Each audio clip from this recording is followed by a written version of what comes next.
이 시간 우리에게 주시는 하나님의 말씀은 신약성경 로마서 12장 1절 2절 말씀입니다.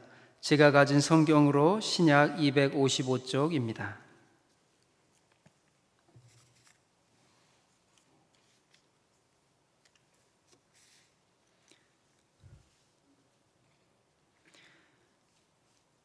로마서 12장 1절 2절 말씀을 합독하시겠습니다.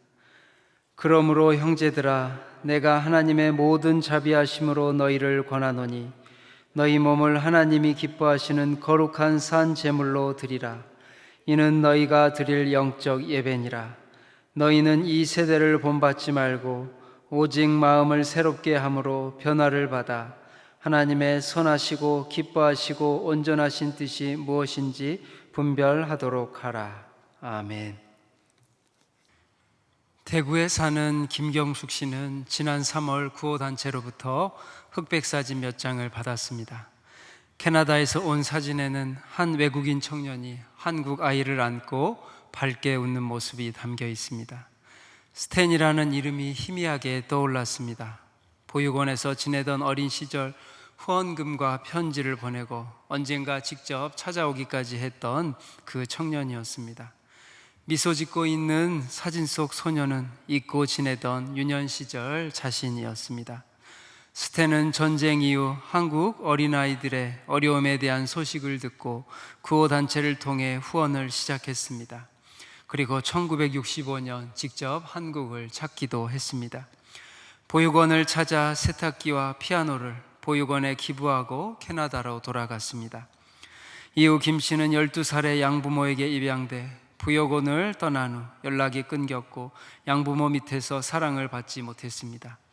양부모는 김 씨를 학교도 보내지 않고 노예처럼 살게 했습니다. 수십 년이 지나 김 씨도 자녀와 손주를 둔 할머니지만 어릴 적 부모로부터 사랑받지 못한 마음의 응어리는 사라지지 않았습니다. 가족들과 모여 앉아 추억을 되살리며 함께 볼 유년기 사진 한 장이 없다는 게 그녀에게는 평생의 한이었습니다. 그런 김 씨에게 스탠의 소식은 마치 잃었던 부모를 다시 만나는 것처럼 다가왔습니다. 자신의 어린 시절 사진을 소중히 간직하고 그리워하는 사람이 있다는 것이 기적처럼 느껴졌습니다. 두 사람은 지난 6월 24일 56년 만에 영상으로 재회를 했다고 합니다. 91세로 말을 거의 하지 못하는 스테 대신 통역사로 나선 딸은 아버지가 평생 소중히 보관한 사진들을 보여주었습니다. 사진 하나하나에 김 씨와의 추억이 담겨 있었습니다. 비록 말을 하지는 못하지만 스탠 역시 화면으로 보이는 김 씨의 모습이 신기한 듯 고개를 앞으로 기울였습니다. 통화 내내 김 씨는 기억해줘서 감사하다며 눈시울을 붉혔습니다. 이후 김 씨는 자신도 외로운 아이들에게 따뜻한 마음을 내어주고 그들의 인생을 위로해 주고 싶다고 김 씨는 말했습니다. 누군가에게 한 사람의 사랑과 관심은 큰 도움과 위로가 됩니다. 이처럼 오늘날 우리 사회에 필요한 것은 돈보다 사랑과 관심입니다. 또 깊은 유대 관계가 절실한 시기입니다. 이처럼 아름다운 이야기가 있는가 하면 지난 7월 8일 서울 3호선 지하철에서 한 여성이 의식을 잃고 쓰러졌습니다. 하지만 해당 칸에 있던 어떤 남성도 그 여성을 부축하거나 도우지 못했습니다. 괜히 도왔다가 피해를 입을까봐 하지 않았다고 합니다. 세상이 이처럼 점점 강팍해져 가고 있습니다. 가짜 뉴스로 갈등을 조장하고 또 한국 사회는 남과 북으로 갈리었고 동서지역 갈등으로 나뉘어졌고 남성과 여성의 갈등, 젊은이와 어른의 갈등, 부자와 가난한 자들의 갈등으로 혼란스럽게 합니다. 자기만 사랑하며 타인에 대한 관심이 없습니다. 강팍해져가는 세상 속에서 많은 사람이 죽어가도 관심이 없습니다. 세상에서는 오직 자신의 성공과 경쟁 속에서의 승리만을 외쳐댑니다. 코로나 이후 세상은 점점 분리되고 불안과 두려움, 분노와 우울의 감정을 갖게 합니다. 이로 인해 많은 사람들이 고립되고 외롭고 정신적으로 어려움과 우울증으로 인해 많은 생명을 잃어가고 있습니다. 작년에 코로나로 인해 917명 정도 죽었다고 합니다. 그런데 2019년 자살로는 13,760명 정도가 죽었다고 합니다. 20년 정도를 계산해 보면 30만 명 정도가 스스로 생을 마감했습니다. 왜 이런 일이 있을까요? 지금은 죽음의 문화가 세상에 큰 영향력을 행사하기 때문입니다. 우리가 코로나를 두려워하지만 죽음의 영의 영향력에 대해서는 간과하고 있습니다. 이 문제가 심각한데 우리가 말을 못해서 그렇지 주변에 많이 있습니다. 이걸 오직 생명이신 예수 그리스도의 복음으로 바꾸어야 합니다. 우리가 자살하려는 사람을 도와주고 그 유가족들을 품을 수 있다면 이 또한 얼마나 하나님의 큰 기쁨이 아니겠습니까? 세상에 대항할 가치관을 교회가 세상에 전해야 하는데 오늘날 한국교회는 세상 속에서 힘을 잃어가고 있습니다. 기독교는 자신들만의 세계관에 갇혀서 독단주의적 집단이 되어버렸습니다. 세상과 교회가 관계적으로는 분리되었고 심층적으로는 오히려 세상과 교회가 심각하게 동화되었기 때문이라고 합니다. 교회가 세상의 가치관을 따른다는 이야기입니다. 오늘날 한국교회의 문제는 교회 정체성의 약화, 영성의 쇠퇴, 개교의 중심주의, 교회의 세속화와 기업식 교회 운영, 십자가 부활에 대한 메시지의 결여, 세상과 단절된 은둔 공동체, 코로나로 인해 한국교회 공동체성과 공교회성, 사회적 역할에 대한 모습을 다시금 돌아봅니다. 오늘날 코로나로 인해 작은 교회들, 오래된 교회들이 많이 문을 닫는다고 합니다. 그런데 더 안타까운 것은 그 교회가 사라져도 마을 지역 주민들 아무도 모른다는 사실입니다. 교회가 존재감 없이 교회의 역할과 기능을 하지 못했다는 겁니다. 만약 그 교회가 옮기려 한다면 이 교회는 꼭 우리 지역에 있어야 합니다.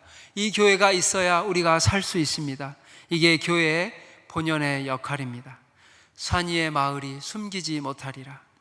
우리 교회의 공교회적 사역으로는 오병이어 반찬 배달과 오병이어 무료급식부, 노숙자 식사 제공, 또 월드 휴먼 브릿지, 사랑의 천사 퍼즐 등 이부자리 뽀송 사역 등이 있습니다.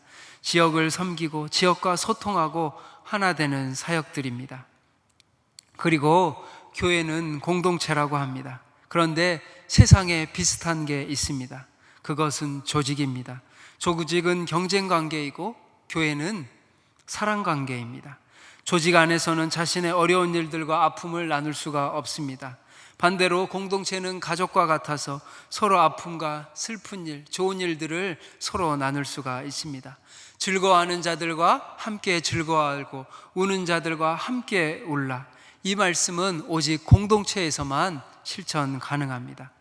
공동체는 단적인 예로 한 가정에서 가정 예배를 드렸다고 합니다. 예배를 드리고 마침 기도를 아들이 했는데 아빠는 돈을 많이 벌게 해주시고 엄마는 인성이 좋아지게 해주세요. 이런 일이 있습니다. 이게 공동체입니다. 작은 자가, 어린 자가, 연약한 자가 아픔과 어려움을 나눌 수 있는, 조직에서는 절대 말하지 못합니다. 서울의 한 지역교회가 10여 년 전 지역에서 교회 주차장을 무료로 주민들에게 개방했다고 합니다. 많은 예산과 불편함이 있었지만 지역 주민들을 위해 주차장을 무료로 개방했습니다. 그러면서 한 주민이 이사가면서 이 교회 덕분에 주차 문제 없이 행복하게 살게 되었다고 교회에 감사 편지와 선물을 하였습니다. 교회가 지역 주민들 속에서 인정받지 못하면 교회는 지역과 세상과 분리되어 버립니다. 지역 주민들의 문제와 고통과 아픔을 모른 채 하면 교회는 그 지역에서 존재의 가치가 사라져 버립니다. 하나님은 성도가 세상에서 구별되기를 원하셨는데 사탄의 속임수에 넘어가 우리는 세상과 분리되어 버렸습니다. 공교회성 회복을 위해, 사회적 역할을 위해 우리가 진행하는 창조보존운동, 자살방지 생명정중 세미나, 나라사랑 기도 같은, 그리고 월드 휴먼 브릿지, 이런 운동을 교회가 앞장서서 해야 합니다. 세상 속에서 교회가 하나님의 나라를 만들어가는데 이 사역들이 필요하기 때문입니다. 자본주의는 돈이 최고라고 합니다. 교회에서, 하나님의 나라에서는 생명이, 한 영혼이 제일 중요합니다. 한 영혼이 천하보다 귀하다.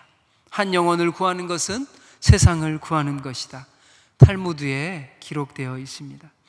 오늘날 교회가 지역에 뿌리를 두고 그 지역에 선한 영향력을 발휘하기를 요구받고 있습니다. 하나님 나라의 문화, 살리는 문화, 섬기는 문화, 나누는 문화, 생명을 존중하는 문화를 누가 전파할 수 있습니까? 오직 교회만이 할 수 있습니다. 그래서 예수님께서는 너희는 세상의 빛이라, 세상의 소금이라 하셨는데 왜 이렇게 세상 속에서 손가락질을 당하고 밟히고 있나요?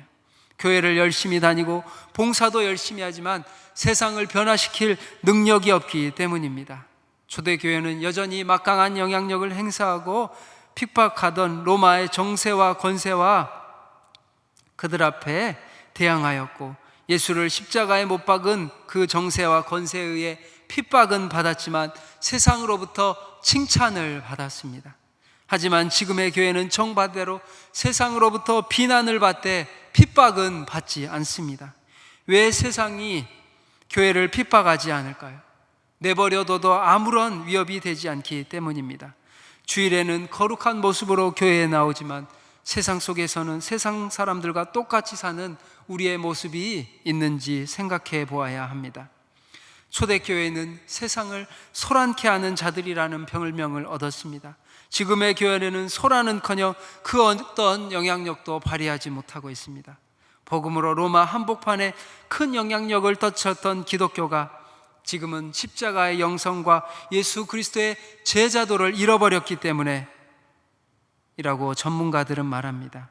믿음과 삶의 분리, 말씀과 삶의 불이, 언행 불일치. 한국교회의 최대 위기는 하나님의 말씀대로, 믿음대로 살지 않는다는 데 있습니다. 말씀을 준비하며 지금의 한국교회는 그리스 로마 신화에 나오는 안타이오스의 이야기와 같다는 생각을 하였습니다. 바다의 신 포세이돈과 땅의 여신 가이의 아들이자 땅에 닿으면 힘이 무한하게 솟는 거인 안타이오스는 천하무적이었습니다.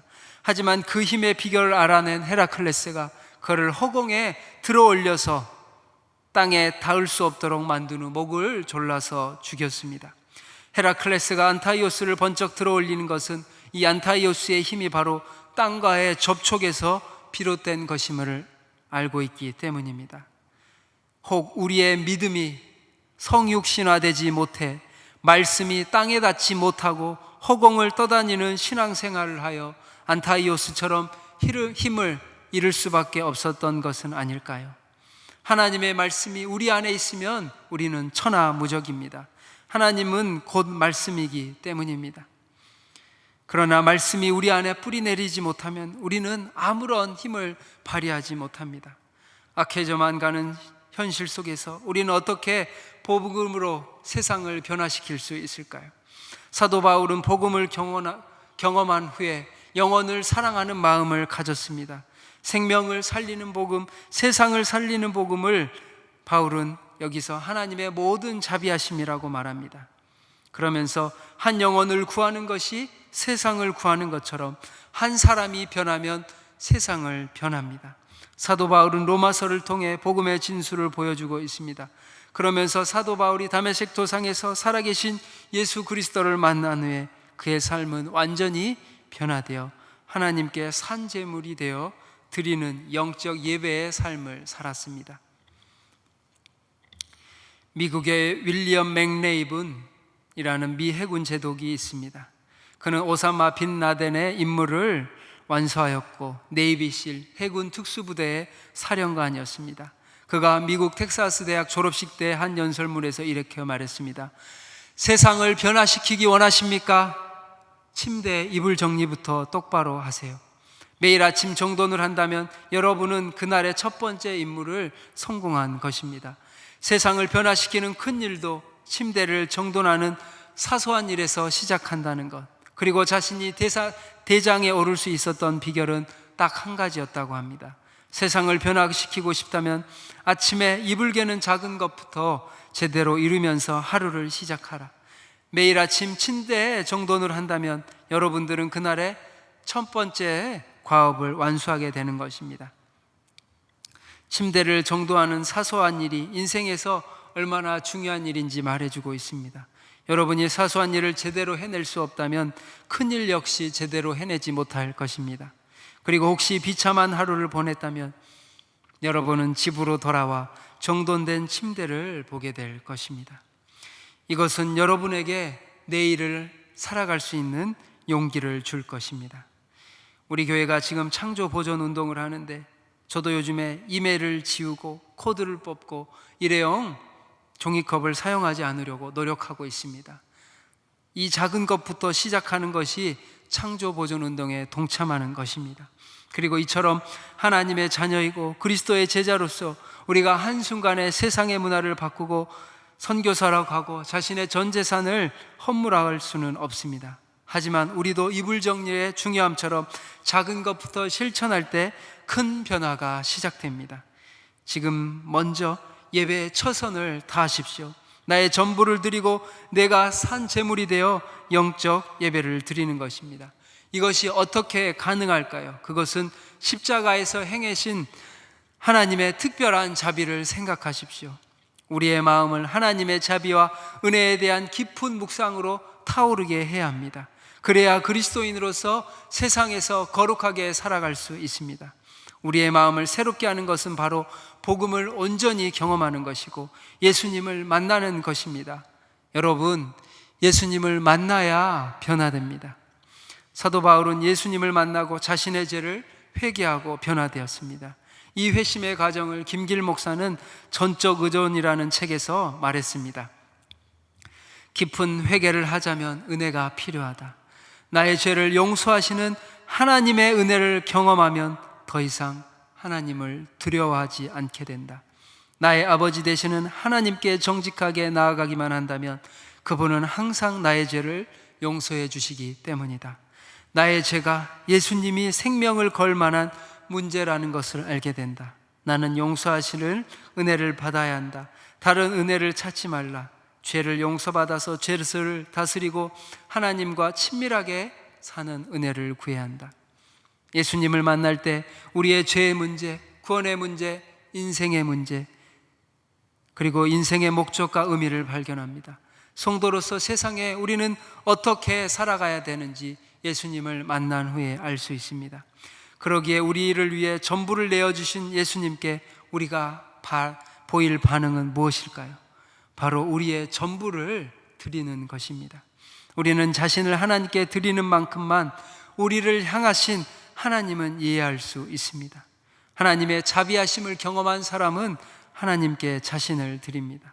그것도 그냥 드리는 것이 아니라 너희 몸을 하나님이 기뻐하시는 거룩한 산제물로 드려야 합니다. 이번 코로나 속에서 영상으로 신방을 하는데 제 마음이 가는 구역이 있었습니다.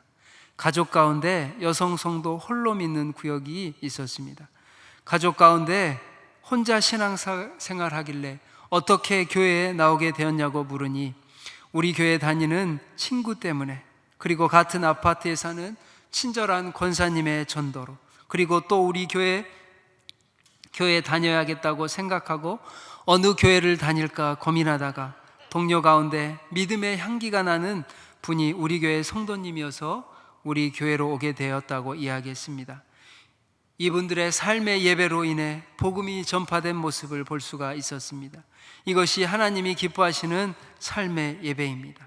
그리고 산제물, 사도 바울은 산제물이 되라고 말하는데, 산제물은 제물이 살아있기에 이 일이 계속된다는 의미입니다. 제물은 원래 죽는 것인데 그렇다면 산제물은 살아있는 죽음을 뜻합니다. 이것은 바로 자기를 부인하고 날마다 십자가를 지고 예수님을 따르는 삶을 의미합니다. 산제물의 반대는 죽은 제물입니다. 죽어버린 제물. 요한계시록에 나오는 사대 교회처럼 내가 살았다 하는 이름을 가졌으나 죽은 자로다. 내 행위에 온전한 것을 찾지 못하였으니 내 믿음이 지금 살았는지 죽었는지 생각해 보십시오. 다시 말해 우리의 전부를 하나님의 뜻에 맡기고 순종할 수 있도록 우리의 태도를 끊임없이 새롭게 해야 한다는 의미입니다. 야고보서의 행함이 없는 믿음은 죽은 믿음이라고 합니다.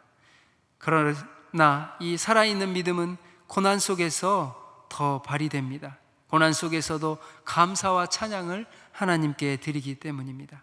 때때로 하나님은 고난을 통해 우리에게 다가오십니다. 조정민 목사님은 설교에서 말했습니다. 누구나 인생에서 자신의 삶에 햇빛만 비치기를 원합니다. 그런데 땅에 햇빛만 비치면 어떻게 되죠? 사막이 되어버립니다. 비도 오고 바람도 불어야 나무도 자라고 꽃도 피고 열매도 맺습니다. 또 내 인생이 잔잔한 바다처럼 내 인생이 계속 잔잔하기를 바랍니다. 하지만 계속 잔잔하면 썩어버리듯이 태풍이나 풍랑이 일어야 바다의 위아래 물이 섞여서 썩지 않는다고 합니다. 그래야 살아있는 것입니다. 내 인생에 햇빛만 비치고 계속 잔잔하다면 우리의 믿음이, 우리의 신앙이 살아있을까요? 저도 그동안 하나님의 은혜 속에, 햇빛 속에 살았는데 작은 고통 앞에 힘들어했던 경험이 있습니다. 그러면서 누가복음 16장에 부자와 거지 나사로 이야기에서 아브라함이 이르시되 너는 살았을 때 좋은 것을 받았고 나사로는 고난을 받았으니 이것을 기억하라. 이 문구가 계속 생각났습니다. 너는 살았을 때 좋은 것을 받았고, 하나님이 주신 달란트, 하나님이 주신 축복과 은혜를 하나님을 위해 사용하고 계십니까? 하나님이 주신 많은 은혜를 주셨는데도 우리는 이 땅에서 더 누리려고 합니다. 아니, 다 이 땅에서 누려버리려고 합니다. 모든 상황 속에서도 하나님 앞에 감사함으로 하나님 앞에 드려지는 산 제물이 되어 하나님께 드려지기를 바랍니다. 그러면서 삶 속에서 영적 제물이 되어 영적 예배를 드려야 하는데 우리가 어떻게 해야 할까요? 주일마다 드리는 예배, 우리에게 너무나도 소중합니다. 그러나 우리는 그 익숙함 속에서 예배의 소중함을 잊어버렸습니다. 성도로서 첫 번째는 예배를 잘 드리는 것입니다. 그런데 코로나로 인해 온라인 예배를 드리는데 전에 성도님들이 처음에는 정장을 입고 반듯하게 준비해서 예배를 드렸는데 지금은 소파에 누워서 일어나지 못한다고 합니다. 이처럼 어려운 것입니다. 다시 우리의 예배의 자세를 정리해야 합니다. 예배는 성도에게 가장 중요한 것입니다. 미 해군 제독의 연설처럼 주일 예배, 수요 예배, 공예배를 성공하지 못하고서 월화수목 금토일의 삶의 예배와 세상과 영적 전쟁에서 성공하기는 어렵습니다.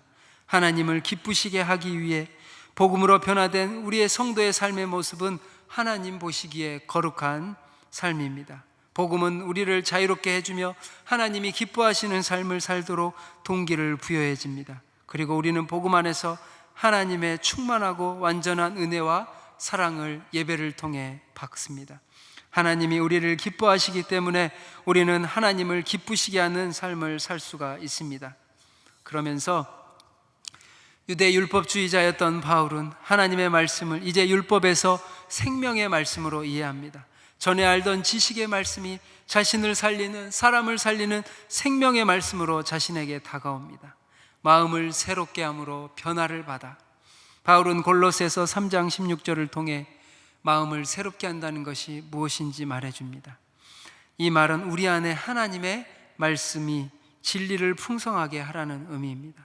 에베소서 4장에서도 마음의 영이 새롭게 되어 말씀을 통해 하나님의 복음을 깨닫고 우리의 마음이 새로워집니다. 참된 것을 생각하는 것을 넘어 우리의 마음을 예수 그리스도의 생각으로 가득 채우십시오. 예수 그리스도를 생각하며 예수님은 누구시며 어떤 일을 하셨는가, 우리의 상상력에 불을 지르고 우리의 마음을 예수님이 지배하게 하십시오. 예수 그리스도를 만난 사람은 예수님을 따르게 되고 예수님이 추구했던 하나님의 나라를 향해 나아갑니다. 말씀으로 하루를 시작하고 기도로 하루를 시작하십시오. 일용할 영적인 양식과 영적 전쟁에서 승리할 말씀이 우리에게 필요합니다. 그러면 그 말씀을 통해 천국에 감추어진 부활을 발견합니다. 마태복음 13장 44절에 천국은 마치 감추인 보화와 같으니 사람이 이를 발견한 후 숨겨두고 기뻐하며 돌아가서 자기의 소유를 다 팔아 그 밭을 사느니라. 복음을 경험한 사람은 자기의 소유를 다 팔아 천국의 하나님의 나라를 추구합니다. 하나님 앞에 위대한 일을 우리가 갑자기 할 수는 없습니다. 작은 일부터 시작하십시오. 매일매일 말씀을 묵상하고 중보의 시간을 갖고 하나님의 손길이 필요한 곳들을 찾으십시오. 구역 안에 영적으로 죽어가는 영혼들을 살리십시오. 그 영혼이 여러분을 살릴 것입니다. 기간 안에 영적으로 죽어가는 영혼을 살리십시오. 그 영혼이 여러분을 살릴 것입니다. 교회 안에, 직장 안에, 마을 안에, 천안 지역 안에 반드시 여러분의 도움을 필요로 하는 곳이 있습니다. 코로나 중에 우리 신방을 하면서 제가 또 느낀 게 하나 있습니다. 코로나로 인해 이 신앙과 불신앙 사이의 경계 사이에 있는 성도님들이 많다는 것입니다. 그분들에게 생명의 말씀이 있다면 충분히 믿음으로 살아갈 텐데, 말씀으로 조금만 이끌어주면 더 성장할 수 있을 텐데, 만날 수 없기 때문에 전화로 해야 합니다. 이 전화를 통해 생명의 말씀을 나누어주고 믿음으로 인도해주고 그들을 살리는 그들의 영적 후원자가 되어주시기를 바랍니다. 전화를 통해 말씀을 나누십시오. 그 목마른 영혼의 생명수가 될 것입니다. 주님은 우리에게 세상에 작은 미랄이 되라고 하셨습니다. 작은 미랄이 땅에 떨어져 죽으면 많은 열매를 맺습니다. 작은 말씀 하나만 내 마음에 제대로 심기면 많은 열매를 맺습니다. 사단은 어떻게든 말씀이 우리의 마음의 밭에 심겨지지 않도록 방해합니다. 이것을 이겨내야 합니다. 그러면서 사도 바울은 내가 달려갈 길과 주 예수께 받은 사명 곧 하나님의 은혜의 복음을 증언하는 일을 마치려 하면은 나의 생명조차 조금도 귀한 것으로 여기지 아니하노라라고 말했습니다. 성도 여러분, 세상을 변화시키기 원하십니까? 하나님이 기뻐하시는 삶을 살기 원하십니까? 맥레이븐 제독은 말했습니다. 제가 세상을 돌아다니면서 배운 것이 하나 있다면 그것은 바로 희망의 힘입니다. 바로 한 사람의 힘, 조지 워싱턴, 아브라함 링컨, 넬슨 만델라, 그리고 파키스탄의 젊은 소녀 말랄라까지 한 사람이 세상을 변화시킬 수 있습니다. 사람들에게 희망을 보여줌으로써 절대로 포기하지 마십시오.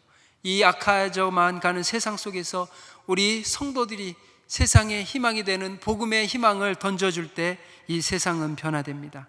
당신이 그렇게 한다면 우리 후손들이 또 그들을 따르는 세대는 우리가 사는 세상보다 더 나은 곳에서 살게 될 것입니다. 세상에 희망이 되는 교회, 우리 천안중앙교회가 되기를 바랍니다. 우리는 교회의 믿음의 공동체, 구역과 기관에 충실하며 하나님의 일들을 함께할 믿음의 동역자들을 세워야 합니다. 먼저 Here and now, 지금 여기서부터 시작돼야 합니다. 교회 안에 동역자들을 살피고 믿지 않는 가족들, 형제자매, 직장 동료에게 사랑과 관심으로 나아가십시오. 그들 앞에 산 제물로 자신의 권리를 포기하며 나아가시기 바랍니다. 그리고 동역자들과 함께 세상으로 나아가십시오. 말씀을 준비하며 오래전 희미하게 기억났던 영화를 찾아보았습니다. 2차 세계대전 때 독일의 한 사업가가 있었습니다. 그는 돈에 중독된 사람이고 기회주의자였습니다. 전쟁 중에도 많은 유대인들을 데려다가 자신의 군수 공장에 노예처럼 부려먹었습니다. 처음에는 그저 돈을 벌기 위한 수단으로 노예로 생각했지만 시간이 지나면서 그는 낙치의 학살로부터 유대인들을 구원하는 사람이 되었습니다. 아우슈비츠 수용소와 전쟁터 속에서 유대인을 구하기 위해 자신의 모든 재산을 다 쏟아붓는 상황에까지 이르렀습니다. 한 영혼을 구하는 것은 세상을 구하는 것이다. 이것이 하나님의 기뻐하시고 거룩하신 하나님의 뜻입니다. 기도하겠습니다.